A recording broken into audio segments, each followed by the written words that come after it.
Good afternoon, church family. This is Tyler Collins, missions resident here at The Well. I'm sure it's weird that you can't see my face right now, but miss you guys, praying for y'all.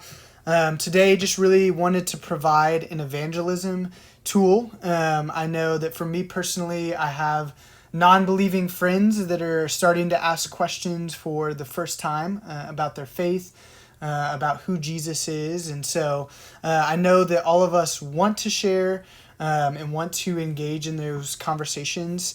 But a lot of the time we just don't know how or what that looks like. And so, again, wanted to provide a tool for you. And so going to walk through that now. But usually I will start by asking, one, how I can be praying for them. And two, I'll then share like a 10 to 15 second testimony, and then ask if I can share with them this illustration, just because it had a huge impact on my own life. And so, yes, we will begin. There's no question that we live in a broken world. You look around right now and you see coronavirus and everything that's been going on. So it's super relevant. You look at the stock market and all of the effects that this has had on our world. And so there's no question that it is just very broken and evil. However, God did not design it this way, and bear with me with my circles. They're not perfect, but they get the job done. God did not design the world this way. He designed it to be perfect and for us to live in perfect harmony with Him. However, man sinned, meaning we turned from God and went our own way, which caused us to move and really create this broken world, moving us away from that perfect communion with God. And so there's so many ways that we as humans try to escape this broken world, right? Whether that's through relationships, whether that's through trying to numb out by drugs and alcohol, whether that's a career, so many different outlets that we try to use.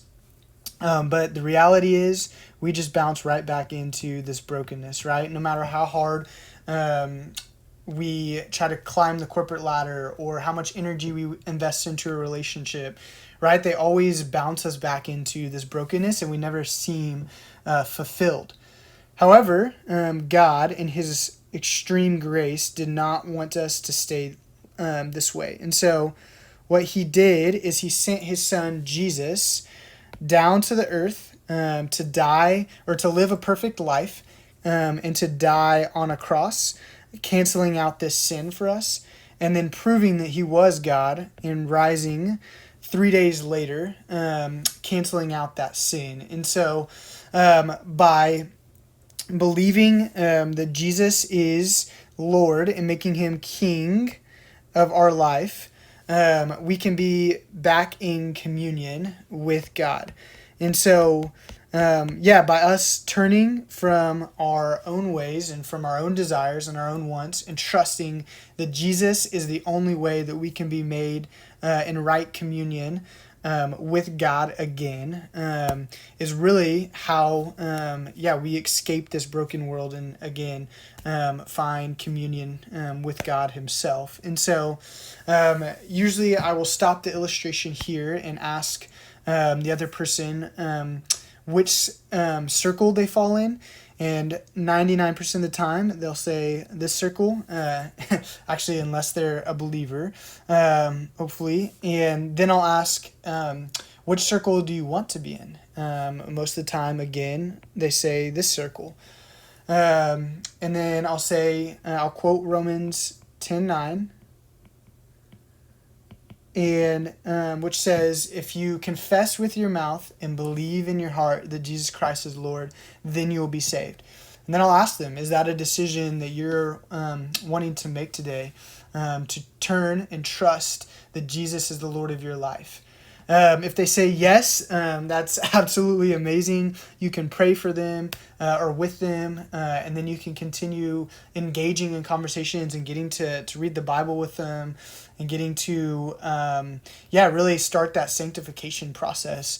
If they say no, a question that I'll usually ask is, what is holding you back, or what are some of the things that you still have questions on? And then from there, the conversation can go in 1,000 different ways.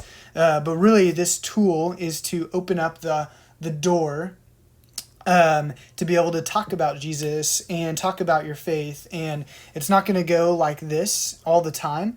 But the hope, again, is that it just kind of is a bridge into some of those conversations, especially in the time that we're in now. So many people are seeking different outlets, and we have eternal solution. And so, it would be very unloving for us not to share with those that we obviously love most. And so, hopefully this was helpful for you guys. I know it seems pretty simple, but again, the gospel is simple, and it's amazing.